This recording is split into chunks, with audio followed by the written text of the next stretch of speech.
Prawns pulao ఎప్పుడు చేసినా టేస్టీగా అవ్వాలి అంటే నేను యూజ్ చేసిన సీక్రెట్ ఇంగ్రీడియంట్ ఏంటో తెలియాలి అంటే ఈ వీడియో మొత్తం ఎండ్ వరకు చూడండి. దీనికోసం ఫస్ట్ అయితే ఒక హాఫ్ కిలో పచ్చి రొయ్యలు తీసుకొని అందులో ఉప్పు, కారం, పసుపు, అల్లం పేస్ట్, నిమ్మకాయ పిండేసి కలిపేసుకొని ఫ్రిడ్జ్లో ఒక హాఫ్ అన్ అవర్ పెట్టేసుకోండి.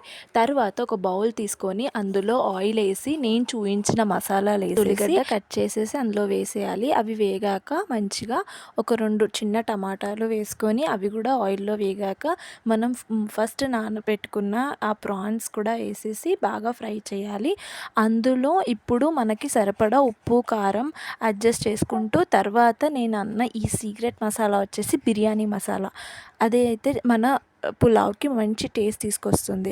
దాంతోపాటు మనము ఫిష్ మసాలా ఉంటుంది కదా, అది కూడా వేసేసి పెరుగు వేసేసుకొని తర్వాత ఇందులో నేను 2 గ్లాసెస్ రైస్ తీసుకున్నాను. 2 గ్లాసెస్ రైస్ కూడా